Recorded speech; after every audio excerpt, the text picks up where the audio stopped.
amor de Deus e escolhemos a solidão, temos a liberdade de dizer não a Deus.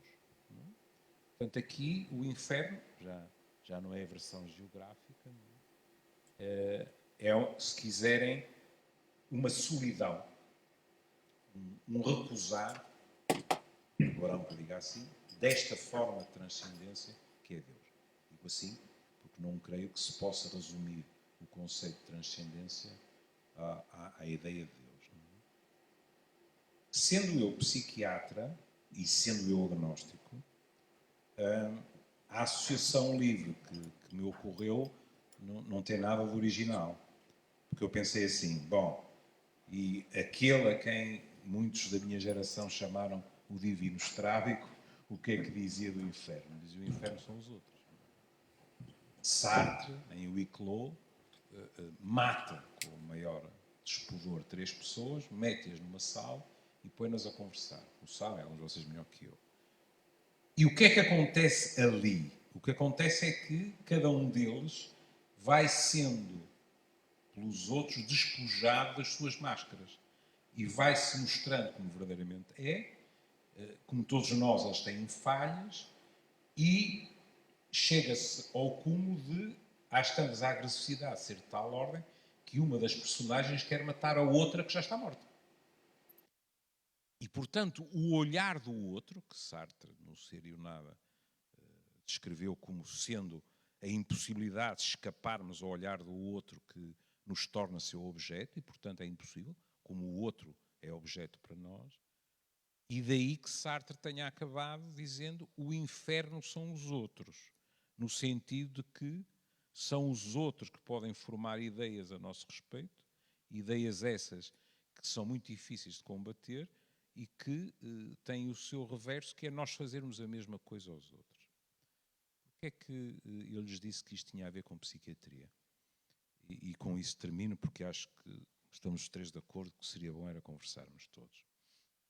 É que não deixa de ser curioso que temos, de um lado, uma visão papal a dizer: o inferno é a solidão, é a recusa de Deus, não preciso de Deus. E é uma recusa ativa. Deus continua à nossa espera, se nós nos arrependermos, não é? E depois temos uma visão laica, de um homem como Sartre, que diz assim: bom, nós estamos aqui, e aqui, verdadeiramente, o inferno são os outros pelo poder que eles têm sobre nós. Criando uma imagem a nosso respeito, como nós fazemos também, etc. E a primeira coisa que eu pensei é muito curioso, porque na primeira visão nós somos mais ativos, nós podemos escolher virar as costas a Deus. A segunda formulação, nós não temos o poder de escapar aos outros. Os outros rodeiam-nos, digamos assim. E como psiquiatra pensei assim: que época fascinante em que nós vivemos, em que, atendendo, e aqui, como compreendem, estou completamente disponível para que me deem reguadas, mas é assim, eu acho que nós vivemos numa época profundamente narcísica. E, portanto, profundamente dependente dos outros, do exterior. A nossa própria identidade é muito dependente daquilo que vem de fora. E quando há este tipo de vazios, o que vem de fora nunca chega, é sempre preciso mais.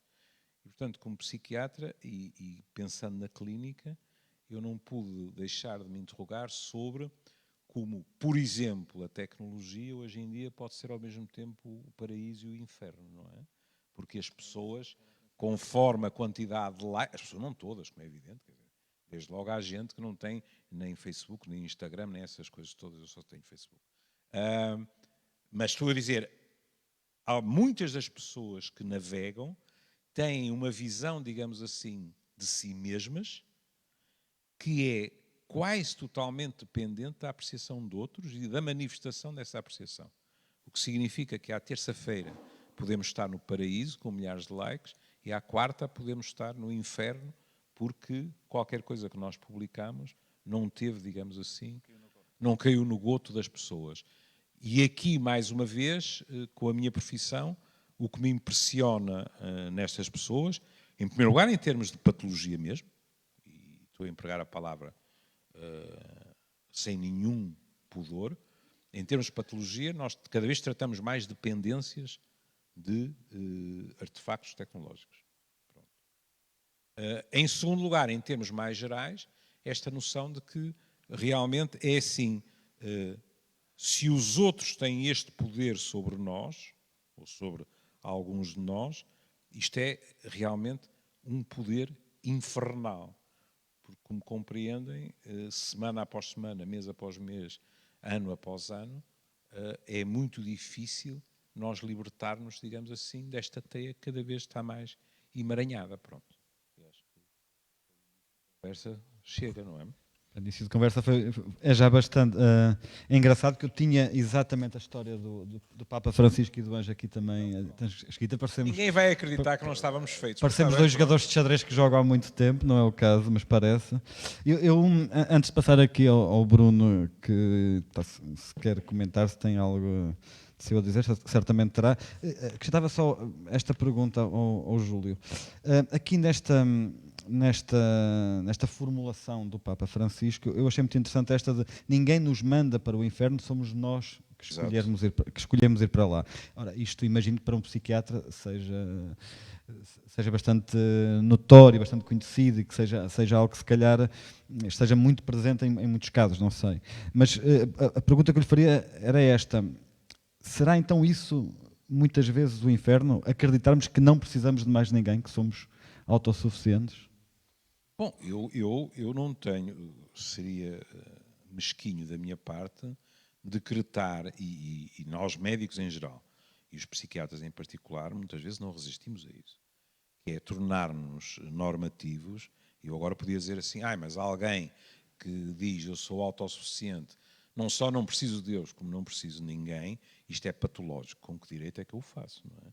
Se aquela pessoa se sente bem, se sente preenchida, se em termos sociais não prejudica ninguém, por amor de quem é que eu vou decretar? Não, mas eu sou psiquiatra e mesmo sem ajuda das guidelines, isto não é normal, que é uma palavra terrível, untuosa, porosa, dá para tudo, não é?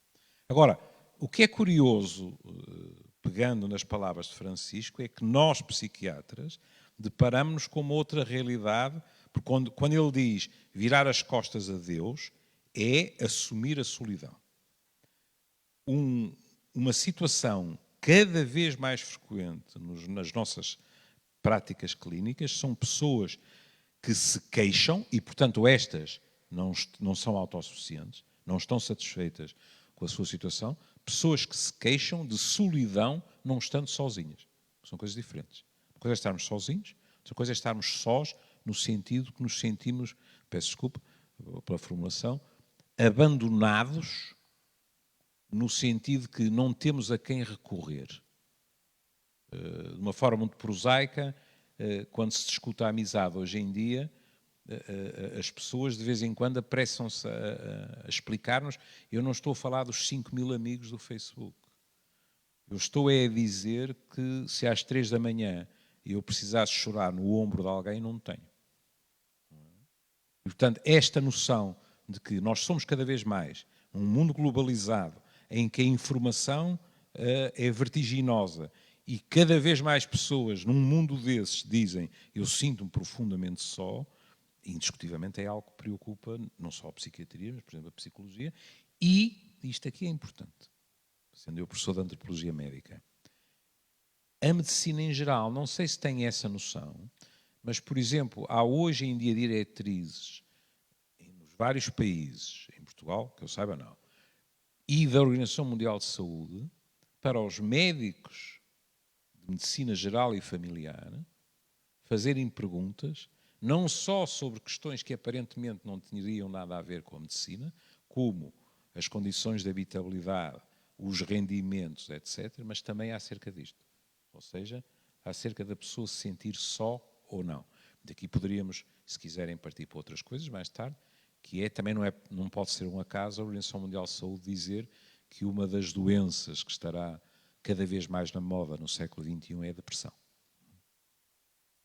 Bem, já levamos aqui muito para ruminar.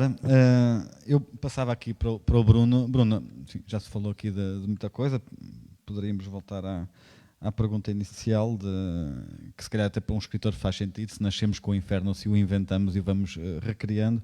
Não sei se há aqui algo que te interesse particularmente, mas se calhar isso acrescentaria essa pergunta. Solidão. Muitas vezes fala-se ou pergunta-se, ou são os próprios escritores que vão buscar a solidão da forma como a solidão é muitas vezes uma ferramenta de trabalho. Como é que lidas com isso? É-te inferno ou antes, pelo contrário, a dificuldade em estar sozinha que é o teu inferno? Boa tarde, muito obrigado pela vossa presença, obrigado pelo convite também. Eu vou responder à pergunta. Eu há 4 anos publiquei um livro sobre minorias religiosas em Portugal, mais concretamente sobre certas igrejas que se podem caracterizar como evangélicas ou dentro do universo das igrejas evangélicas. E numa das entrevistas que dei a propósito do livro, o livro chama-se Aleluia, eu disse que não acredito, não tenho fé, não acredito em Deus, não tenho uma crença religiosa, e que o momento em que estou mais próximo de um sentimento religioso é quando ouço outras pessoas. Quando ouço outras pessoas, e naquele caso em concreto, pessoas que partilharam comigo, porque o livro é uma espécie de reportagem, também tem alguma... Também, em parte, é um livro de memórias, mas é muito um livro de reportagem, em que falei com várias pessoas ligadas àquele meio. E durante esse processo de investigação, de facto, senti-me... eu não quero... Talvez usar a palavra epifania será um pouco forte, mas senti uma grande paz ao ouvir as outras pessoas, não é? Ao ouvir aquelas pessoas contarem as suas experiências de fé, experiências muito poderosas, experiências incomuns até, talvez mais comuns naquele meio, mas mesmo dentro daquele meio, experiências invulgares. Para terem uma ideia, uma das pessoas com quem eu falei cresceu desde os 4 anos na igreja Maná, frequentava a igreja Maná com a mãe, e fez todo um percurso que o levou a ter responsabilidades dentro da hierarquia da igreja, e um dia, bem, o processo culminou no afastamento dele da igreja, e ele criou a sua própria igreja, não é? Tem o seu ministério. E ouvi-lo falar do sentimento que o levou para esse caminho, foi uma experiência, para mim, uma experiência extraordinária. E eu, nesse caso, essa possibilidade, dessa capacidade de ouvirmos os outros, para mim, estará aí não o inferno, mas o paraíso, uma aproximação ao paraíso. Portanto, eu não acredito... Sim, o inferno, nós transportamos, se calhar, dentro de nós as sementes do inferno, não é? Ou pequenas chamas que depois podem dar origem ao inferno. Mas também acho que temos dentro de nós possibilidades mais benignas. E já que o Júlio falou do Sartre e dessa famosa frase, eu iria buscar o Camus, o Camus da Peste, e depois se zangaram com todas aquelas questões políticas da altura, mas que foram muito próximos, de facto, e tinham visões de facto distintas, não é? em parte, que acabaram por ser de alguma forma conflituosas. Eu tenho uma teoria, vou só seguir aqui um outro caminho. Não é uma teoria nenhuma, é uma brincadeira que eu gosto de fazer. Eu acho que as pessoas se dividem em dois grupos. Normalmente, quando se eu perguntar a alguém, não é, se são mais por Sartre ou são mais por Camus, eu acho que as pessoas que responderem Camus, quando se lhe fizermos outra pergunta, se são mais Godard ou são mais Truffaut, vão responder Truffaut. E se lhes perguntarem se são mais Beatles ou Rolling Stones, vão dizer que são mais Beatles. Portanto, eu acho que se divide, é uma forma de dividir as pessoas, a humanidade, será nesses grupos. Eu sou mais camusiano, e esse exemplo que ele dá na Peste, do médico, curiosamente um médico, que se redime também ele próprio, servindo os outros numa situação infernal, por assim dizer, que é a da peste, não é? Ele assume uma responsabilidade, que é a responsabilidade não de olhar aos seus interesses egoístas imediatos, ou talvez também interesses egoístas, porque ele é também uma forma de se redimir, mas um egoísmo que passa pelo altruísmo e por estar ao serviço dos outros, enfrentar na medida do possível a peste. Ele aí, essa é pelo menos a interpretação que eu faço, o que ele oferece é uma possibilidade não de construirmos um paraíso na Terra, mas de evitarmos que isto degenere sempre num inferno.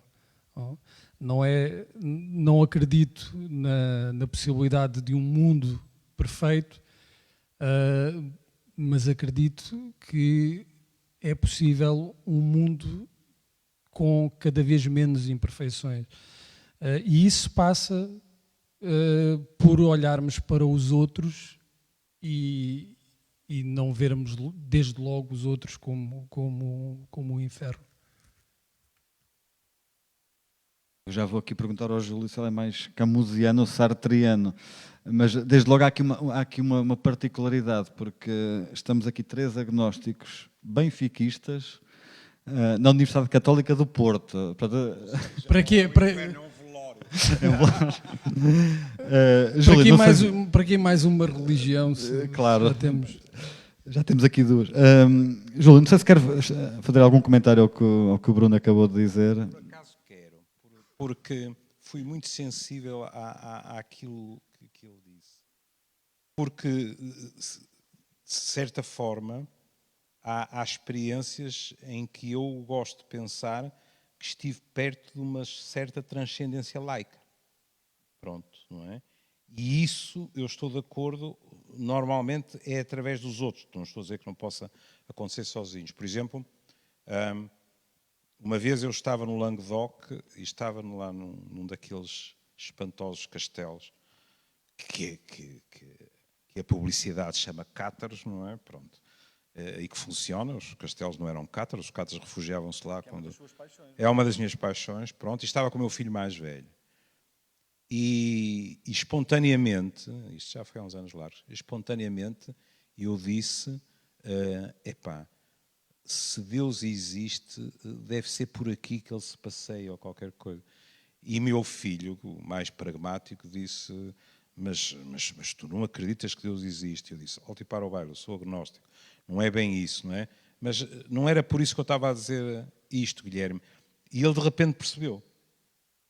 Havia, se calhar a palavra é até infantil, mas havia qualquer coisa de mágico ali, digamos. Não é? E depois ocorreu-me uma frase belíssima, não é? Que, se bem me lembro, foi Simone Weil que disse que eu não acredito em Deus, mas acredito naqueles que acreditam nele. Não é? E se calhar isso é que é magnífico, não é? Nós termos a sensação de que, pronto, a crença não nos divide, não é? E aquilo que nos junta é a nossa prática A nossa prática em relação, se quisermos uma formulação tipicamente cristã, a nossa prática em relação ao próximo, e não quero chocar ninguém, no extremo, a noção de que podemos ser cristãos no concreto sem sequer ter sido batizados ou não acreditando em Deus. Não é? Porque é que eu me atrevo a dizer isto? Porque há muitas posturas de Cristo em que o que se reconhece é quem se fica pelos rituais não tem nada garantido. Não é?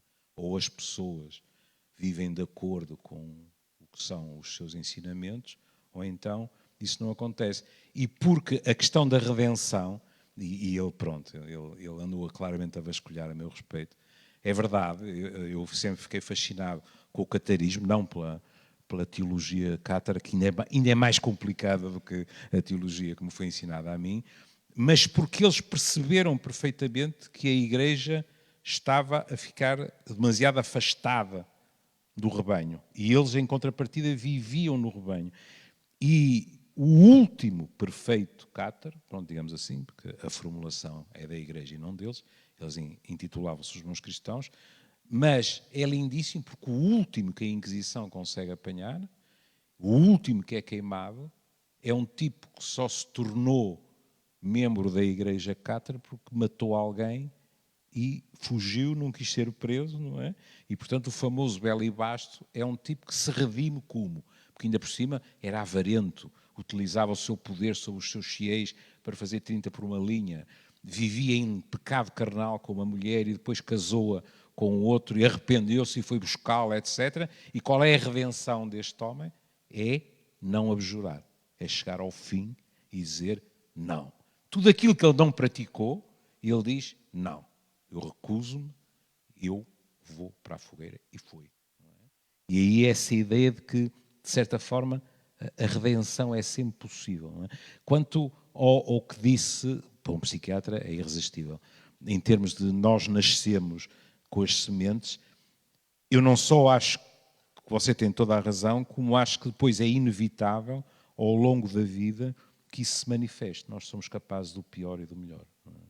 Eu não tenho nada aquela noção do bom selvagem. Não.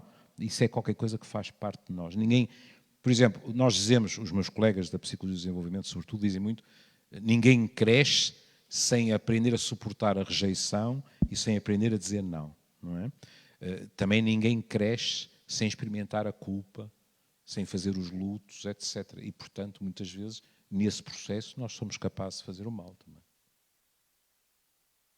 Com essa deixa da nossa capacidade de fazermos o mal, eu acho que é perfeito, se calhar, para pedir ao Bruno. O Bruno, no primeiro livro, que se chama As Primeiras Coisas, tem um capítulo, eu estava esquecido, agora nós em conversa telefónica ele relembrou-me, que ele tem precisamente um capítulo intitulado e dedicado ao inferno. E eu, se calhar, sem mais, pedia ao Bruno que o lesse. Ele... marcado. E é um inferno, aqui descemos das profundezas metafísicas para uma realidade mais prosaica. Inferno. Quem me disse quase tudo sobre o inferno foi o meu pai.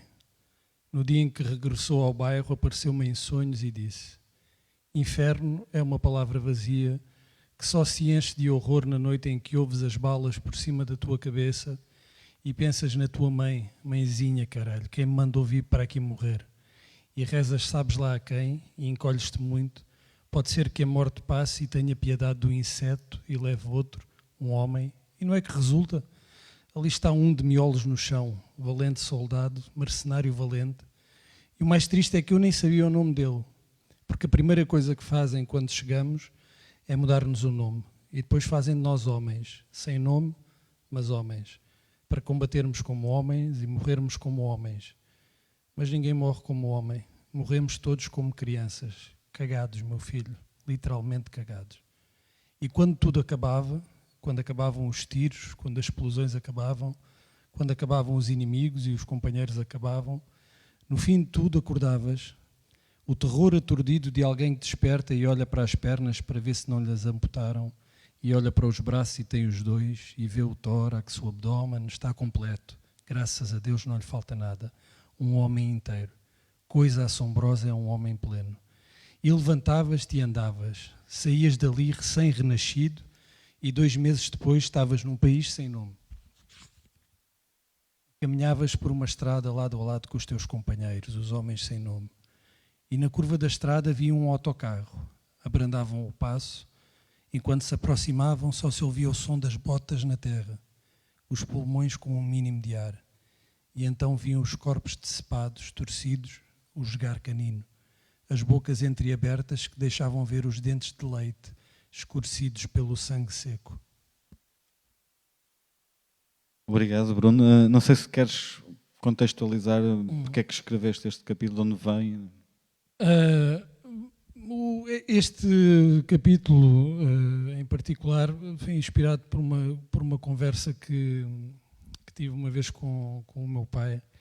O meu pai, eu conheci o meu pai a primeira vez que estive com ele, que me lembro de estar com ele, eu tinha 16 anos, apesar de ter vivido com ele até aos 3, mas na verdade a primeira vez que estive com ele eu tinha 16 anos, que eu me recordo, não é? E pronto, a partir daí mantivemos contacto, e uma das vezes que estivemos juntos ele contou-me algumas das experiências que teve. Ele foi para a França na altura, no início da década de 80, e foi para a Legião Estrangeira.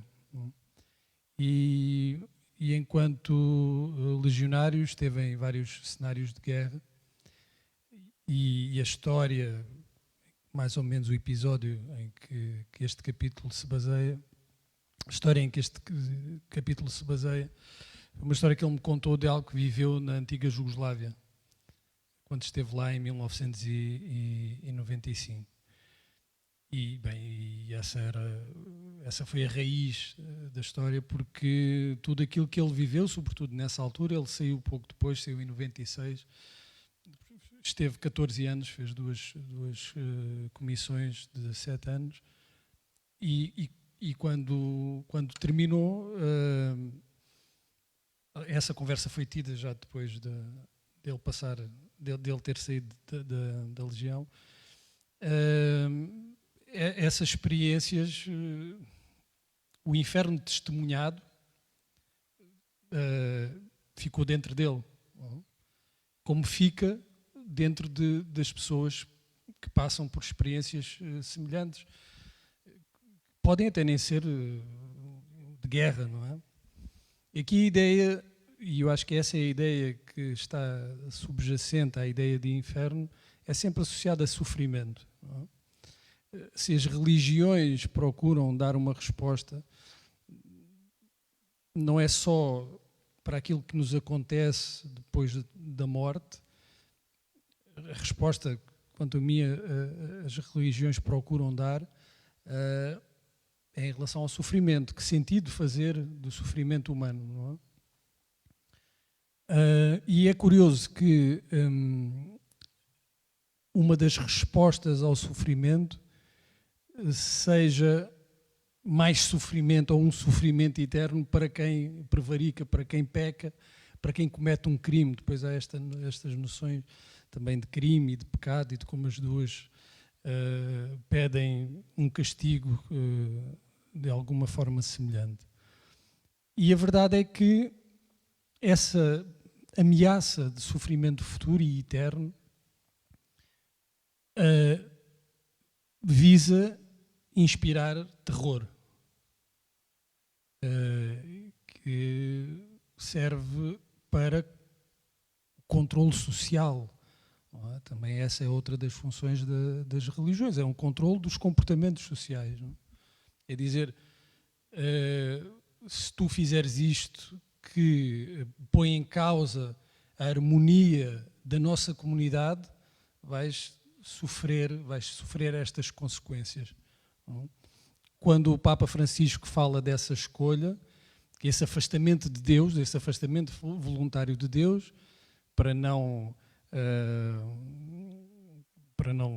defender a ideia do inferno enquanto lugar, mas a ideia de um inferno enquanto ideia, enquanto estado, é um estado de afastamento de Deus. Quando ele diz isso, está a falar de uma escolha, mas também do inferno enquanto consequência das escolhas feitas pelos homens. E a evolução ao longo do tempo dessa ideia, para mim, também é muito interessante. Não só da ideia de inferno assim, mas como ela é transmitida, neste caso, aos fiéis. Porque é difícil perceber a ideia de inferno se ela não estiver associada a uma ideia de sofrimento físico. A falar da ideia de afastamento de Deus, isso agora, se calhar, nós que somos mais sofisticados, conseguimos perceber onde é que o Papa Francisco quer chegar com essa ideia do afastamento de Deus. Não foi o único a falar disso, mas conseguimos ter a sensibilidade para perceber isso. Mas não é uma ideia que se transmita, que passe facilmente. É mais fácil falar do sofrimento físico, do sofrimento não só espiritual, não só de uma ideia de afastamento mais ou menos abstrata, mas de sofrer fisicamente uma condenação eterna. Isso está mais ou menos implícito nas palavras de Jesus no Evangelho. É recuperado por alguns dos primeiros teólogos, dos padres da Igreja, mas curiosamente ganha corpo, a ideia passa a ser um lugar com Dante e a Divina Comédia. Isto para dizer que... ganha uma arquitetura, não é? Era precisamente quando eu escrevi esse capítulo e logo numa das frases iniciais o que se diz é que o inferno é uma palavra vazia que se enche de horror quando estás no meio do fogo. O inferno, a ideia de inferno como lugar de condenação eterna, ganha essa arquitetura a partir de Dante, e a partir daí é a Igreja que vai buscar quase essa espécie de labirinto do sofrimento a Dante e passa a vigorar e passa a ser aquilo que formou gerações e gerações de fiéis. Júlio, aqui pedimos qualquer uma destas ideias, daria para um tratado, mas só, e o Júlio falará do que quiser, mas há aqui uma coisa que eu gostei muito de ouvir o Bruno dizer, a propósito da guerra. Guerra, se calhar, é o inferno mais visível que nós conseguimos ver aqui em baixo. Esta ideia de que o inferno destes que ficam a sofrer depois da causa do sofrimento ter desaparecido, não é? Ter passado.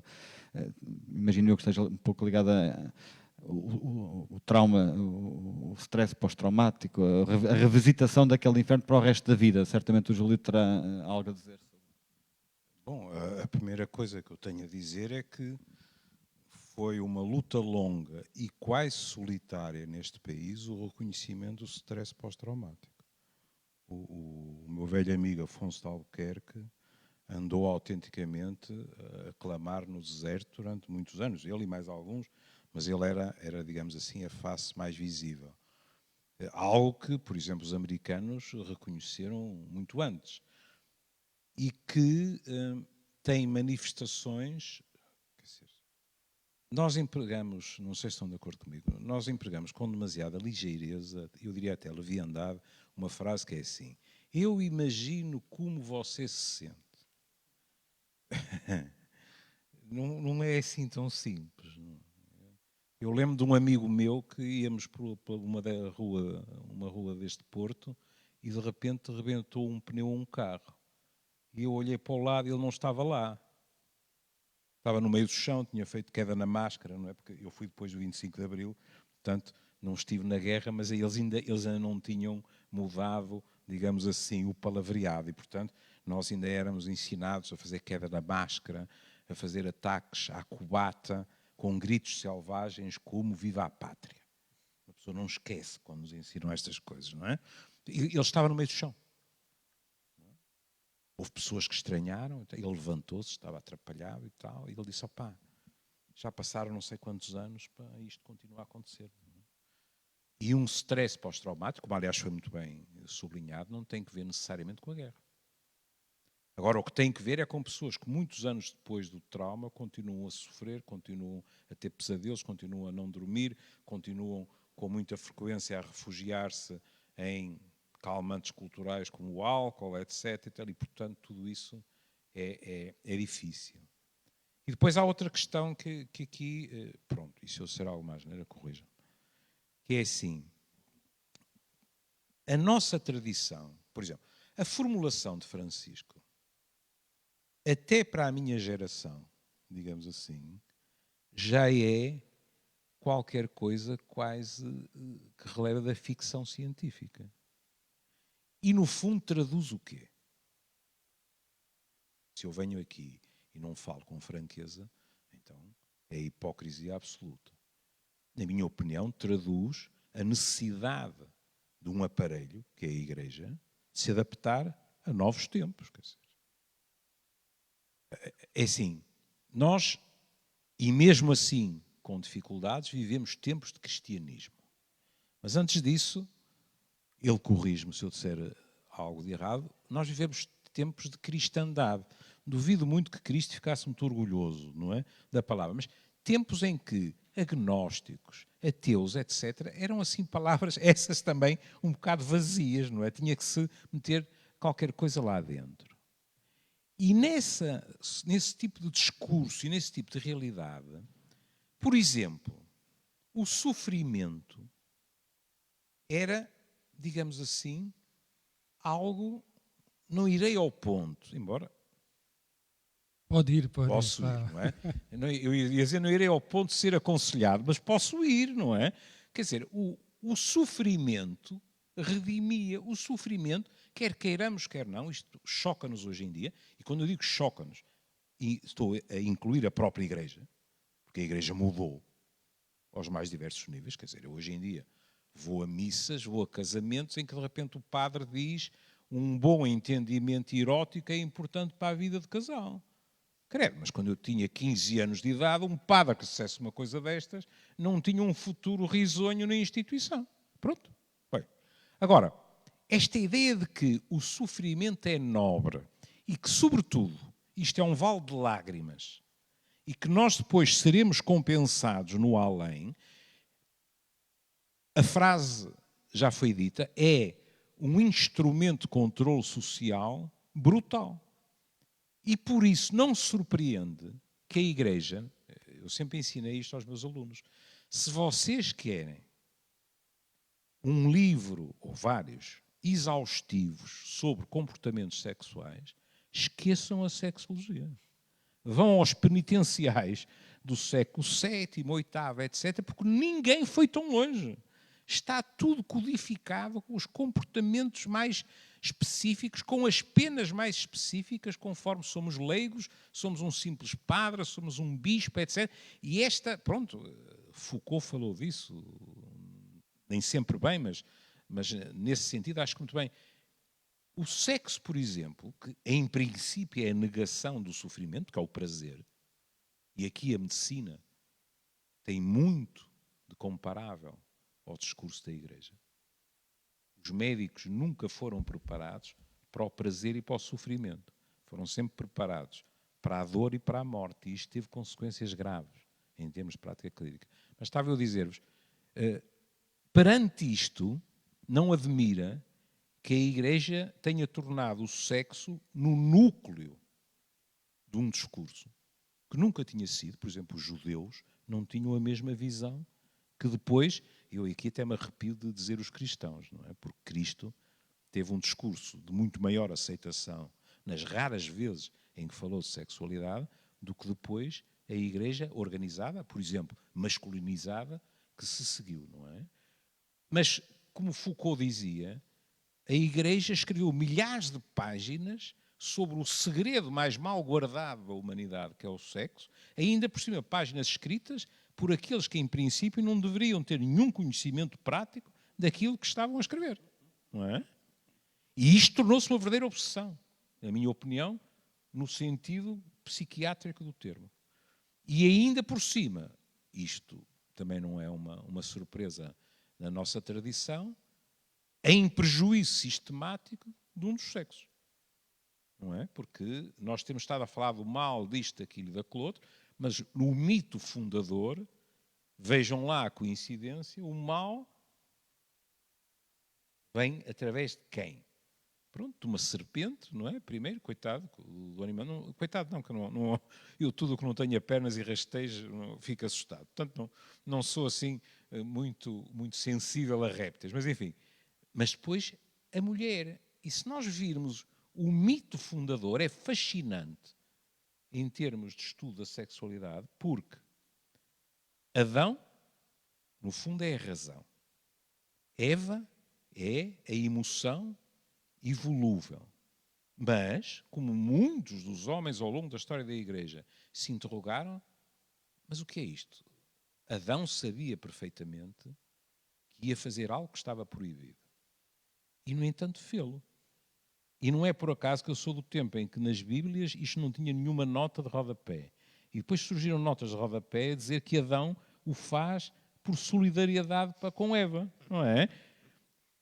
Se calhar fez. Mas, por exemplo, ao mesmo tempo, Adão é o primeiro denunciante da história, porque Adão não tem nenhum pudor em dizer que aquilo veio dali, não é? Ao mesmo tempo que nós nos perguntamos assim, mas... E depois surge uma pergunta retórica, não é? Então Deus vai perguntar o que é que eles fizeram, mas Deus sabe, por definição. E é curiosíssimo verificar como geração, isto por causa da questão de, e agora, compreender Francisco ou não. Eu cresci em gerações que levavam isto perfeitamente à letra. E hoje em dia não passa pela cabeça de ninguém que isto tenha sido rigorosamente assim. Agora, por exemplo, no que diz respeito à questão do género, é verdadeiramente fatal. Eu lembrar-lhes-ia que numa determinada altura, São Bernardo de Claraval ficou horrorizado porque até já queriam que Nossa Senhora nunca tivesse tido período menstrual. E São Bernardo alertou e disse que se continuamos assim, ela deixa de ser humana. E ela tem que ser humana, não é? Porque é o filho de Deus e do homem.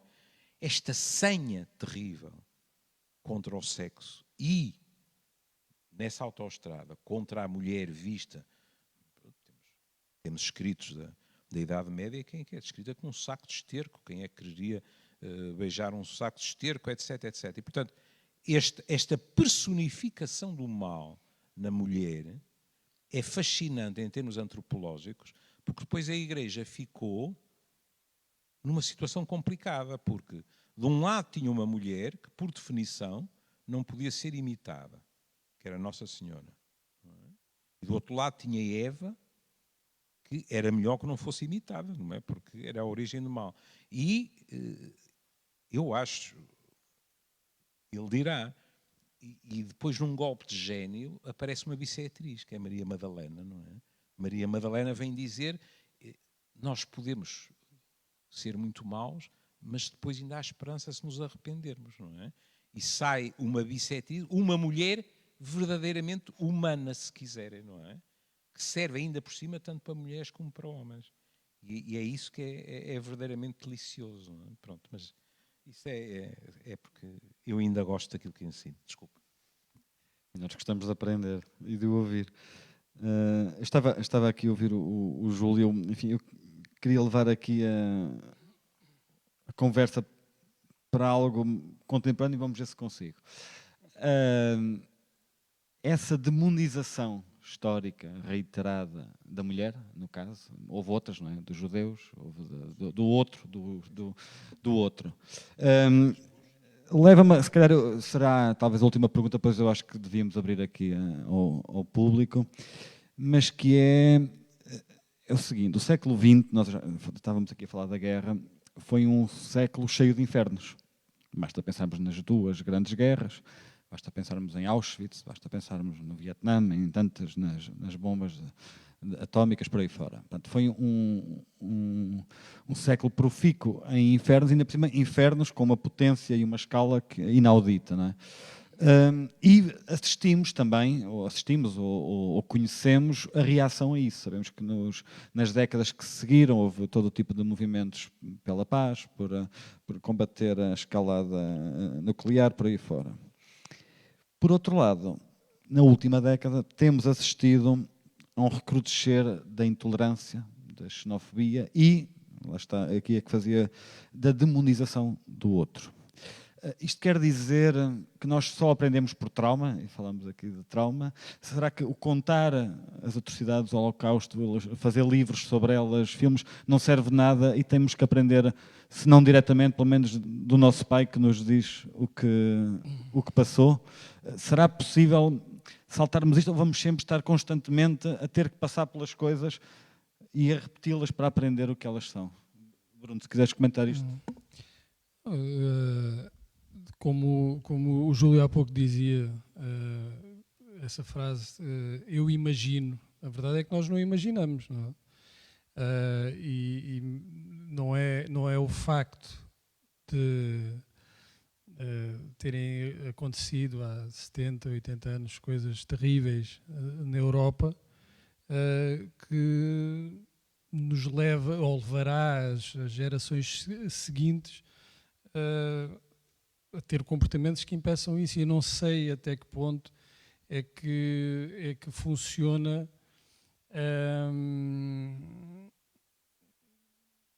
é que a memória histórica impede, eu não direi a repetição dos erros, eu direi que as gerações seguintes cometam os seus erros à sua maneira. Não é? Vamos lá ver, voltando aqui ao tema do inferno. Se o terror do inferno que foi passado de geração em geração não impediu que os pecadores tivessem continuado a cometer os seus pecados, não os impediu, apesar do terror que continua a estar presente em muitas pessoas, porque é que a memória histórica de coisas que não se testemunhou diretamente, que não sofremos, que acabam por ser mais do que memória, acabam por ser quase histórias.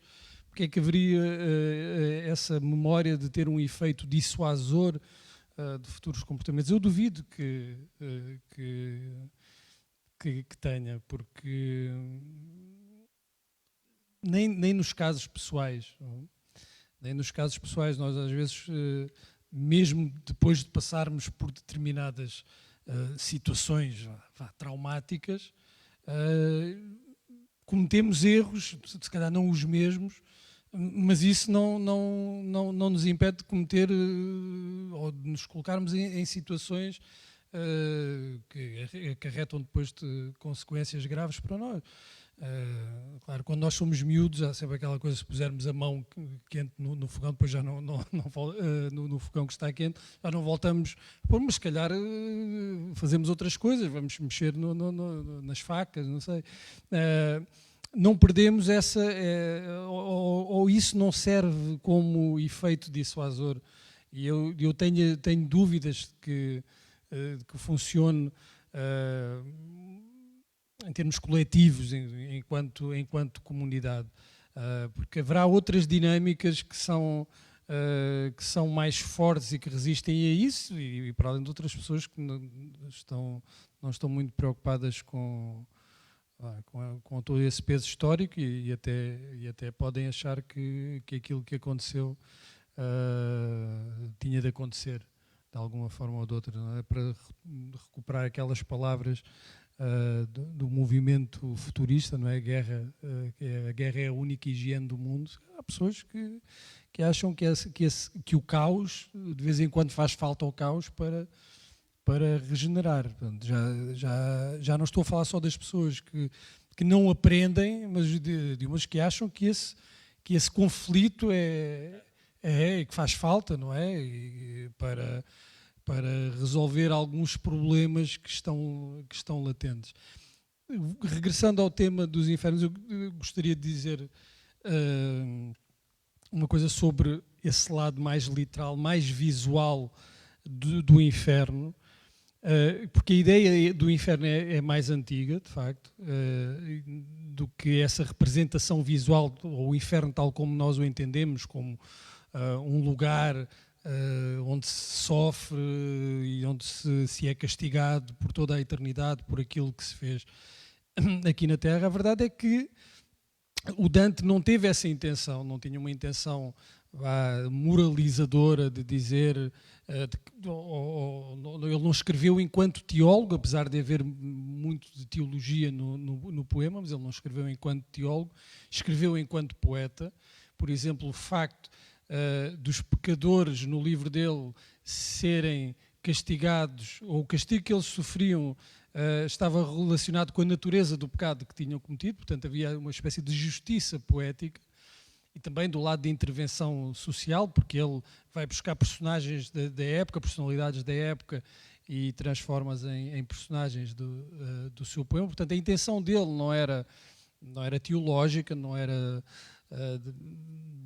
de moral no sentido mais estrito, religioso do termo, mas foi aproveitada toda essa imagética, foi aproveitada porque era muito forte e inspirava inspirava esse terror, e não é uma coisa que não tenha sido feita sobretudo ao longo da história do catolicismo, que sempre aproveitou essa ideia visual do sofrimento para transmitir, para inspirar a piedade e para levar as pessoas também, muitas vezes, a penitenciarem-se e a confessarem os seus... Só interromper, nós estamos aqui numa escola de artes, não é? Basta olhar para os frescos. As catedrais eram precisamente grandes cinemascope a mostrar de que era feito o inferno. Claro, não havia essa questão de que as pessoas não liam a Bíblia, não é?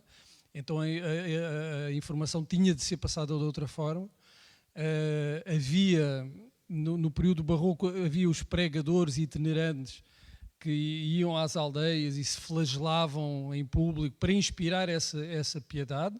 Mais uma vez, a ideia do sofrimento e da representação gráfica, visualmente, como se diz hoje, eu não gosto do termo, impactante, do sofrimento, para... as pessoas choravam ao ver o sofrimento. Eu ainda há pouco tempo, há um mês, estive em Salvador, no Brasil, e visitei algumas igrejas, e lá estão as imagens de Cristo, com as chagas, o sangue, tudo muito diferente, por exemplo, da cultura protestante, mas tudo aquilo, todas aquelas imagens serviam para inspirar a piedade e também o arrependimento dos pecados, que é uma coisa que está associada, claro, a esta ideia mais visual do inferno, de ver os castigos, o fogo, as pessoas a serem devoradas consumidas por um fogo eterno. Todas estas imagens serviam tinham um objetivo. Claro, não é apenas uma... Vamos lá ver, a ideia por si só do sofrimento eterno precisava de uma materialização. E a materialização, pegando nesse mundo criado pelo Dante, passa depois para a representação visual. Eu há dias estava a rever um filme que foi muito polémico e se tornou um grande sucesso, que é A Paixão de Cristo, precisamente. E o Mel Gibson, também ele católico, sobretudo o pai dele ligado a movimentos mais ortodoxos dentro da Igreja Católica. Quem vê o filme vê precisamente a representação, eu diria num grau extremo, dessa ideia do sofrimento físico para transmitir uma ideia. Não chega a dizer, lá está, Jesus sacrificou-se, deu a sua vida por nós. É preciso mostrar para o sentirmos fisicamente. E a ideia de inferno e as várias representações do inferno ao longo do tempo serviam para isso.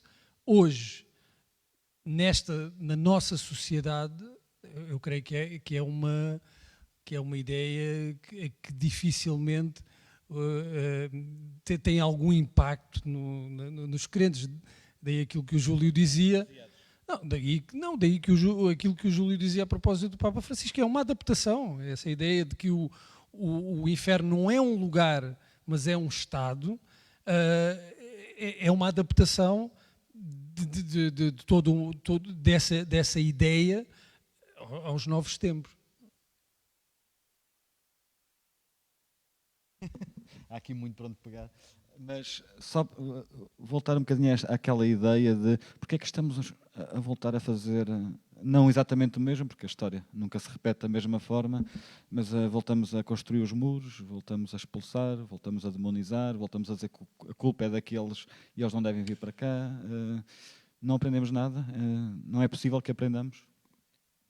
Bem, eu estava a pensar até em questões aparentemente mais comezinhas, que é, nos últimos dias até, têm saído números sobre o crédito. Não é?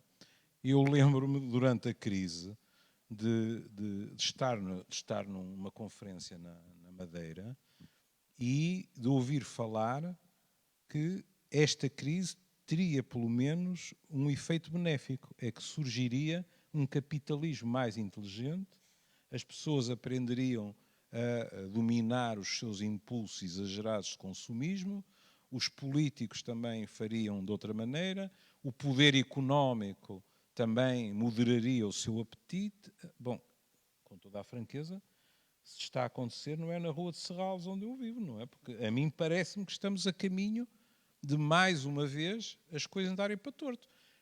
E eu pergunto-me, será possível ser diferente numa sociedade capitalista de consumo? Quer dizer, eu não percebo nada disso, mas os artigos que eu leio dizem que durante a crise a minoria mais rica se tornou ainda mais rica e o fosso cavou mais. Portanto, qual é a razão? Quer queiramos, quer não, numa sociedade capitalista de consumo só há uma visão democrática, que é todos somos consumidores, mediante as nossas possibilidades. E para que uns ganhem muito dinheiro, outros têm que gastar dinheiro, inclusivamente acima das suas possibilidades.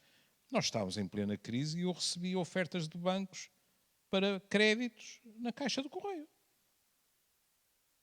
Portanto, a um outro nível, o que eu acho é que o que muda é o estilo. É assim, uma guerra como a Segunda Guerra Mundial, claro que não. Aliás, se pensarmos um pouco, isso mostra as motivações e como nós somos retorcidinhos. Nunca ninguém me conseguiu convencer que não teria sido possível fazer uma espécie de roadshow, é assim que se diz, não é? Da bomba atómica. Ter convocado alguns japoneses e ter dito: querem ver a arma que nós temos agora? Então, olhem para aquele atol ou qualquer coisa e vão ver o que é que há daqui a 10 minutos.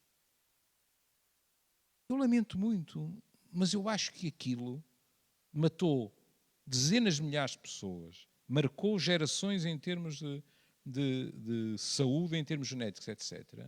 Mas aquela mensagem, dizem-me, mas poupou a vida a muitos americanos porque teriam morrido se invadisse o Japão. Eu tenho enormes dúvidas que não tivesse havido uma rendição perante aquele poderio. E a sensação que eu tenho é que aquilo já foi um espetáculo para os russos. Que, por acaso, porque também não andavam a dormir, também já tinham espiões e estavam a caminho de ter. Sim.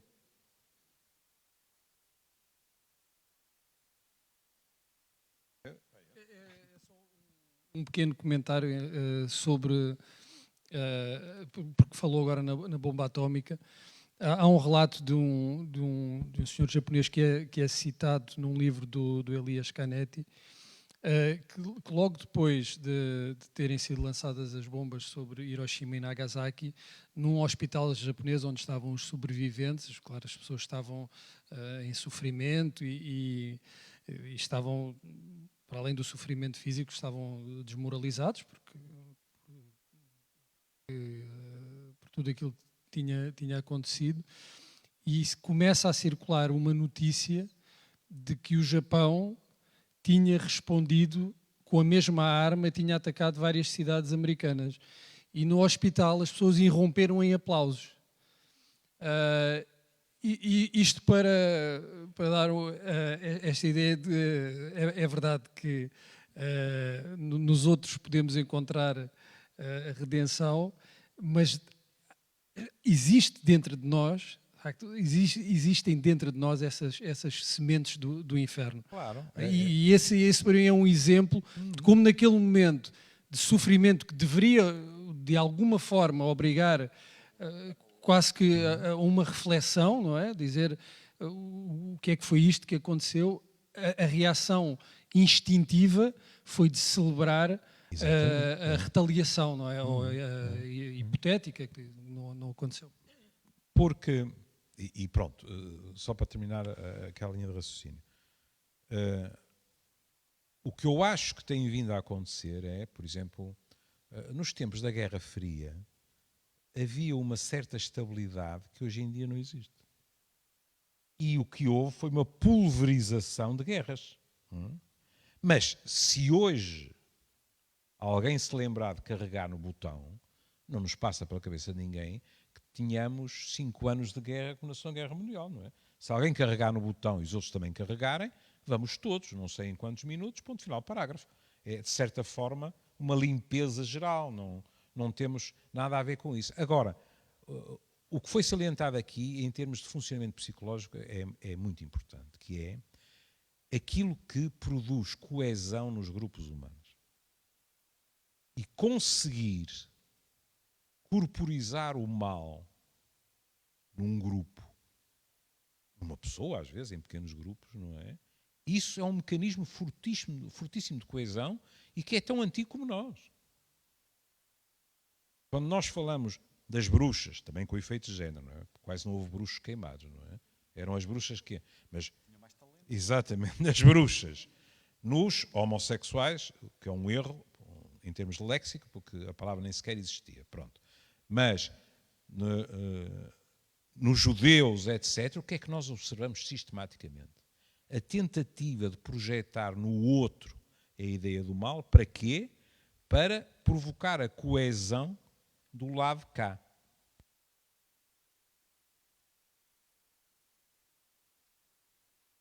Um dos exemplos mais deliciosos, os antropólogos falam disso, é a má língua. Em teoria, todos nós olhamos com alguma, enfim, alguma tristeza até, não é? A má língua. Não... E, no entanto, a má língua é um dos procedimentos que produz mais coesão social que os antropólogos analisam. Quando nós estamos todos a dizer mal de fulano ou cicrano, por uma questão moral, por uma questão política, etc., há um sentimento de alívio, porque estamos todos de acordo, etc. Quando isso não acontece, a probabilidade de nós discordarmos é muito maior. Bom, sendo nós assim, e eu acredito que somos mesmo assim, e se calhar não é por acaso que há as leis todas, se calhar não é por acaso que há os 10 mandamentos, etc. Há uma data de questões que, se nós naturalmente fôssemos, não assim, mas assado, não seria necessário legislar. E, no entanto, são legisladas, não é? Voltamos à mesma questão. Significa isto que nós somos horríveis? Não. Mas significa que, num determinado momento, numas determinadas circunstâncias, nós podemos fazer coisas mesmo muito más. E, nesse sentido, volto à formulação que eu acho que é muito feliz, que é a questão das sementes. Nesse sentido, até poderíamos dizer, nós nascemos com as sementes dos nossos pequenos infernos. E uns terão mais, outros terão menos, mas é inevitável que nós passemos por infernos particulares. Por exemplo, eu estava a ouvir e, pronto, por obrigação de profissão, a questão de nós depois repetimos. Bom, eu ouvi a questão de pôr a mão no fogão. O meu filho mais velho enfiou os dedos numa tomada elétrica. E ainda gatinhava. A partir daí ele gatinhava. Quando chegava ao pé das tomadas fazia assim e dizia, teme, teme, treme, pois tinha apanhado um choque, não é? E tinha aprendido por reflexo condicionado. Mas, ó gente, quantos de nós não se apaixonaram por alguém que, à luz da experiência anterior, traz escrito na testa bad news, catástrofe anunciada? E alguns de nós, pronto, temos de ser justos, não estou a fazer julgamentos de valor, alguns de nós, perante isso, recuam. Não podem negar o que sentem, mas dizem, não caio nisto outra vez. Mas outros de nós dizem, eu sei que isto vai acabar mal, mas não me quero dar ao luxo de não viver isto. Pronto. Estamos a repetir, em princípio vai voltar a acontecer, mas há qualquer coisa de nós que diz, está bem. É a maldição que nos serve.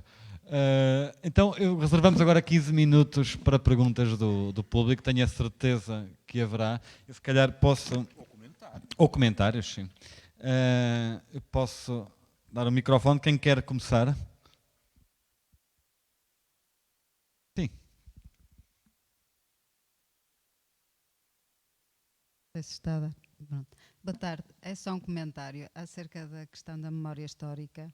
É que eu acho que, de facto, o ensino falha muito na falta de ensino de história. Eu digo isto porque, pronto, eu sei que, por exemplo, no primeiro ciclo não é obrigatório abordar o 25 de Abril. Se passarem pelo segundo ciclo, não sei, já não posso falar, mas enfim. E falo nisto porque este verão conheci um jovem chileno que me contou que no 12º ano, corresponde ao 12º ano deles, todos os alunos, ciências, letras, etc., têm uma disciplina em que aprendem tudo o que se passou no Chile, nomeadamente no tempo da ditadura. É obrigatório, não há como fugir, e diz ele que até os jovens têm todos um sentimento anti-americano. Desenvolveram esse sentimento, preferem muito mais vir à Europa, se falarem aos Estados Unidos, nem têm muita vontade. Portanto, eu acho que, de facto, o ensino da história é fundamental. Agrupar 2 ou 3 e depois fazem o comentário conjunto ou pegam na que acharem melhor. Quem mais quer?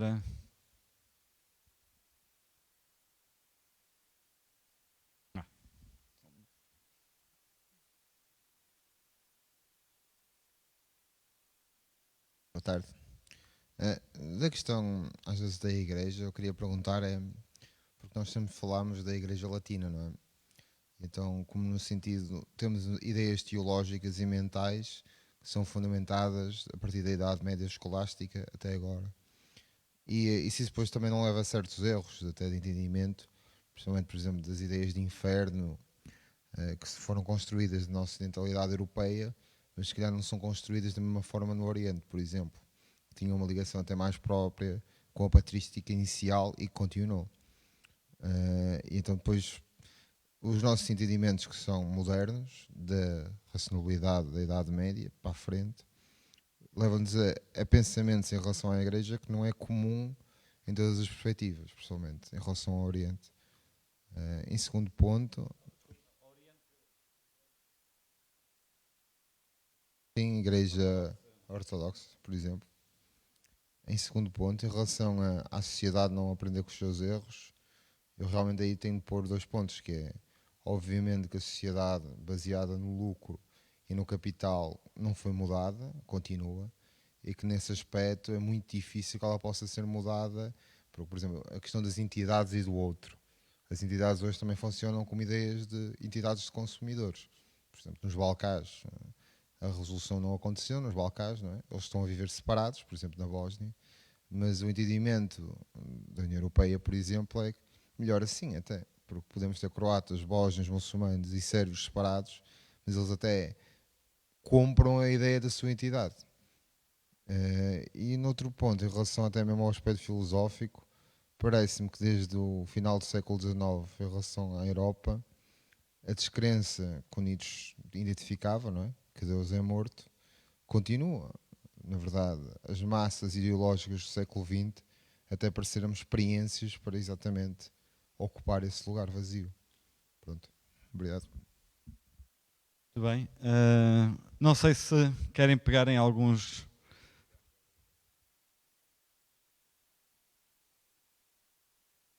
Podes usar esse. Certamente haverá muitas perspectivas, até dentro do cristianismo, aquilo que se considera o cristianismo, perspectivas muito diferentes sobre o inferno. Acho que a discussão foi muito por aquilo que é o entendimento do inferno na nossa cultura, na nossa cultura latina e no catolicismo, no catolicismo em geral, não é? Mas não creio que no Ocidente não creio que seja idêntico para todas as variantes do cristianismo. Eu cresci numa que não se considera cristã, fui ensinado pela minha avó, fui criado nas Testemunhas de Jeová, que não se consideram parte da cristandade, e há ali um lado, de facto, de seita, no sentido exato do termo, e de um certo milenarismo, e a ideia o entendimento de inferno é completamente diferente, não é? Mas essa não é a experiência vulgar na nossa sociedade. A ideia de inferno que nós temos é, de facto, é o inferno do catolicismo e da Igreja Ocidental. Quanto à questão do não aprendermos com os erros enquanto coletivo, aquilo que o Júlio dizia é muito certo. Existem dinâmicas que se impõem quase que à vontade dos indivíduos. Esse exemplo é o mais óbvio. Porque é a solução, é um exemplo óbvio, se voltarmos ao consumo e ao crédito. As pessoas fazem escolhas que lhes aparecem como fáceis e como vantajosas. As pessoas não são loucas. Vamos sempre da questão porque é que em Portugal, ao contrário de outros países, há tantos proprietários de casas, não é? Aquela coisa, porque é que as pessoas pedem empréstimo ao banco? Pedem empréstimo, ou pediam na altura, porque era mais vantajoso pedir um empréstimo do que arrendar uma casa. Era tão simples quanto isso. As pessoas não são loucas. Não é eu quero endividar-me. Não, era mais vantajoso. Não é? E, de facto, há escolhas, eu diria quase que são feitas por nós, em que somos quase que canalizados para certas opções, e nesse sentido, quando olhamos para esses comportamentos coletivos, vemos que haverá muito pouco para usar uma expressão mais adequada, haverá muito pouco quase de livre-arbítrio. Eu perguntei se era a Igreja Ortodoxa ou outras igrejas mais da Ásia, da Índia, por exemplo, porque há uma ideia que a mim me fascina, que é o nosso inferno, ou pelo menos este, não é, de que falámos aqui tanto, é uma coisa eterna, é uma coisa, quando, por exemplo, nas religiões dármicas da Índia, é uma passagem até à próxima reencarnação. Portanto, mesmo no judaísmo, a ideia é que não se passa mais do que um ano no inferno. No caso das Testemunhas de Jeová, por exemplo, e aí tem que ver também com as várias designações que o inferno tem no Antigo Testamento e no Novo Testamento, porque há o Hades e o Seol, ou Sheol, que são basicamente a mesma coisa, e que são a morada dos mortos, e depois há a Giena, que aí sim nem era tanto a ideia de um lugar de sofrimento eterno, mas de aniquilação total. O Vale de Inon depois esta é uma interpretação um pouco controversa, mas diz-se que o nome de Giena viria do Vale de Inon, que era uma lixeira do lado lá das muralhas em Jerusalém, que estava sempre a arder. Pronto, e era lançado para lá o lixo. Outros dizem que eram lançados para lá cadáveres, que teria sido também um lugar de sacrifício de crianças, mas a ideia era essa de aniquilação total. E a ideia das Testemunhas de Jeová em relação a isso é que a Giena, de facto, não existe um inferno, mas existe para aqueles pecadores que não se arrependem, existe a destruição total. No nosso entendimento, ou no entendimento laico que fazemos do termo de inferno, também há essa ideia de uma experiência temporária e que é transformadora. Se as pessoas passam por um inferno, seja ele o inferno da guerra, da violência doméstica, de qualquer outro tipo de trauma, mas há esta ideia de que eu vou atravessar esse período e depois transformo, não é? Sou uma pessoa diferente depois de passar, de ultrapassar esse período. E a ideia de uma condenação eterna, tal como é proposta na doutrina da Igreja Católica, de facto colide um pouco com a ideia de um Deus misericordioso e que de braços abertos para aqueles que se arrependem, para os filhos pródigos, não é? Que regressam. Daí o sentido também da pergunta da jovem ao Papa Francisco e daí também, se calhar, a resposta que ele lhe deu.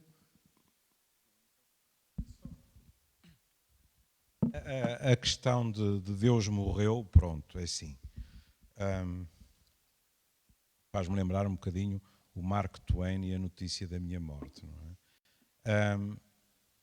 O que a mim me impressiona um pouco, quando eu comecei a fazer cursos de sexualidade em biomédicas, alguém que me fazia o favor de ir lá falar sobre religião era o Frei Bernardo. E o Frei Bernardo muitas vezes dizia assim: rapazes, isto é como qualquer outro clube. Ninguém é obrigado a tornar-se sócio. E porquê é que ele dizia isto e porquê é que eu nunca me esqueci? Porque eu não tenho... para lhe falar com a tua frase, é assim, enquanto houver angústia no ser humano, enquanto houver medo, etc., eu acho que haverá em muitos de nós a ideia de um ser superior, digamos assim, que nos pode proteger. Porque, por exemplo, esta ideia de Deus ser infinitamente bom também é muito moderna, não é? Uma pessoa lê o Antigo Testamento e diz: mas este é o mesmo? Não é? Nós cristianizamos a ideia de Deus, acho eu, não é? Não, mas o Deus do Novo Testamento é um outro Deus, não é? É um outro Deus, completamente cristianizado, não é? Mas pronto. E uma coisa que me impressionou no século XX e continua no século XXI é que os fiéis passaram a ter, se quisermos, a veleidade, e eles consideram o direito, de decidir o que é que aceitam daquilo que são os preceitos e não. Por exemplo, Portugal deve ser o campeão, de acordo com os inquéritos, dos chamados católicos não praticantes. É sempre uma percentagem brutal. E eu lembro há uns anos atrás de haver um desses inquéritos na Diocese do Porto e a Diocese dizer, e com toda a franqueza, pronto, assim, quem está de fora racha lenha, mas eu ler aquilo e dizer, eu por acaso estou de acordo com isto. Porque a Diocese dizia, mas isto não é à la carte. Mas é cada vez mais. Há os chamados fenómenos de bricolagem e de zapping aplicados à religião, e que as pessoas pegam, montam à sua vontade, a sua própria pertença religiosa. A pessoa não se religiosa. confessa, a pessoa não vai à missa, a pessoa faz o que quer na contracepção, nisto, naquilo, na coisa, tal, pergunto. Católico não praticante.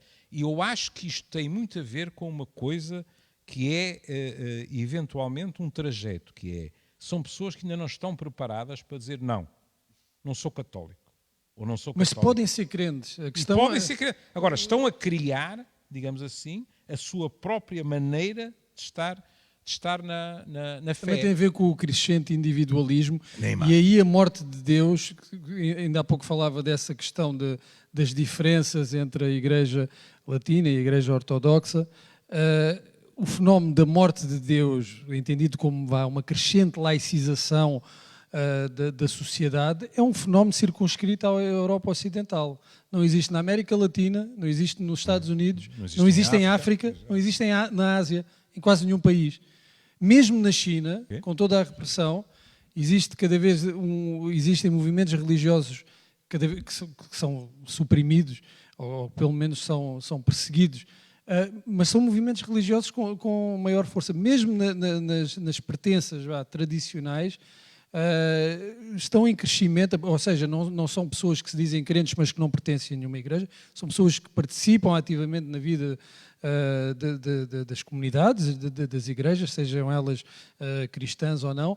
Isso existe em todos os continentes, está a vir com uma grande força, até vemos a influência política crescente que tem nos Estados Unidos, por exemplo, e no Brasil, e esse fenómeno da morte de Deus, para simplificar, é de facto exclusivo das sociedades europeias ocidentais. Vamos então, mais duas perguntas, as últimas duas. Henrique, estavas aí a... Primeiro é agradecer porque, meu Deus, falámos aqui largamos tantas pontas, não é? A começar pelas sementes e a começar pelo Sartre. Eu não acho nada que o inferno sejam os outros. Ou podem ser, mas acho que o céu, se quisermos, ou o paraíso são os outros, e que o inferno é precisamente o fecharmos-nos à abertura ao outro. E por aqui não estou a entrar em moralismos, sou muito mais do lado do Camus, o médico Bernard, salvo erro, não é? Muito mais, porque para mim, de facto, isso é que é construir o paraíso na Terra e o abolir estas barreiras que nos afastam do outro, não é? Porque todo o nosso sistema está em função nós e os outros. A má língua é isto também. Nós e os outros. Nós é que somos os inteligentes, os bons, e são os outros os sacanas. Portanto, falemos dos outros, que nós não falta quem fale. Depois, o inferno marcado por estas imagens religiosas, graficamente acentuado pelo Dante, sem dúvida nenhuma. Falámos da Bíblia. Se eu não estou em erro, Jesus Cristo nunca falou do inferno. Nunca. Lembram-se de alguma passagem? Em qual? Em qual? Sim, mas a hiena aplicada exatamente à tal fogueira. Não tem esta conotação que nós lhe damos. Zero. Zero. Porque o discurso dele foi muito mais o discurso da libertação, não é? Da negação do Deus do Antigo Testamento. Que aí é que entra a retribuição e a história toda do inferno, que depois o Dante lhe dá graficamente aquela carga. Mas o Dante cria o seu poema num discurso poético e tal, mas usa o quê? Os elementos da época. Não é por acaso que no inferno, se eu não estou em erro, estão 3 papas. Um deles de cabeça para baixo, a ser comido. Não é? Não é por acaso. Portanto, e o que eu acho, só para resumir, que o inferno é outra face do amor, ponto final. Sem querer ser muito moralista. Com todos os nossos fantasmas, com todos os nossos medos de abertura ao amor. E é isto que acho que o Papa Francisco diz, como antes do Papa Francisco, façamos-lhe justiça. O homem foi um bocadinho retrógrado, mas a verdade é que o João Paulo II foi o primeiro a dizer: o inferno não é um lugar. Certo? Ia haver para aqui mais coisas que queria dizer, mas muito obrigado, porque foi muito estimulante. Obrigado, Henrique. Algum... Só queria fazer um comentário. do ensino, não é? Do ensino, não é? É que, por exemplo, na minha geração, na história de Portugal, a Primeira República não existia. Não é? Portanto, isso, digamos assim, é um mecanismo clássico. Apaga-se. E também...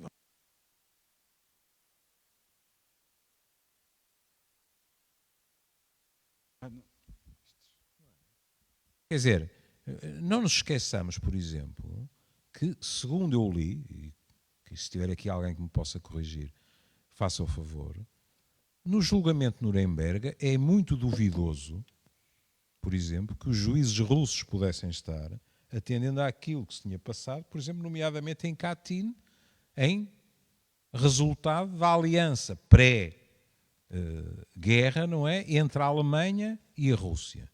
Mas nessas alturas o que acontece é sistematicamente que a verdade histórica é escrita por quem ganhou. E, portanto, quem ganhou, por exemplo, no tempo da velha senhora, a Primeira República, que eu não estou a idealizar de maneira nenhuma, mas não existia, porque não convinha. para os mais novos é impossível imaginar que nós, para sabermos o que verdadeiramente se passava neste país, ouvíssemos a BBC à noite à volta de um rádiozinho e baixo, porque nunca se sabia quem eram os vizinhos. E não a emissora nacional.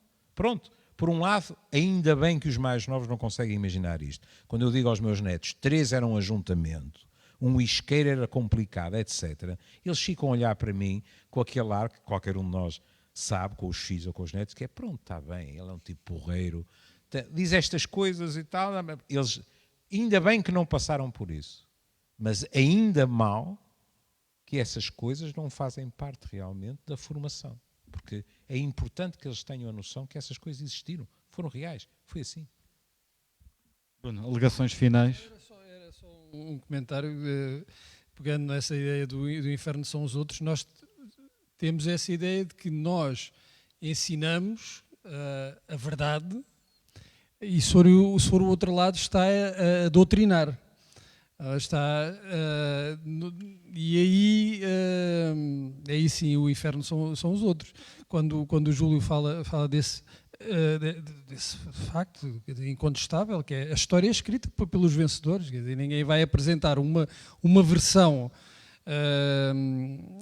da história que seja prejudicial aos seus próprios interesses, não é? Portanto, vamos sempre compor a coisa de maneira a que fiquemos mais ou menos bem na fotografia, por muita consciência e imparcialidade que tenhamos, sempre a tendência, isto tem a ver com a autoestima, a própria história que nós contamos, as nossas próprias histórias, ou a história que enquanto indivíduos contamos a nós próprios e aos outros do que somos, nunca é a história verdadeira. É sempre a história como nós, que nos é mais favorável. E isso transposto para o coletivo, bem com outras implicações políticas certamente, mas funcionará mais ou menos da mesma forma. Nós apresentamos uma versão da história para os outros que nos é mais vantajosa, é mais favorável.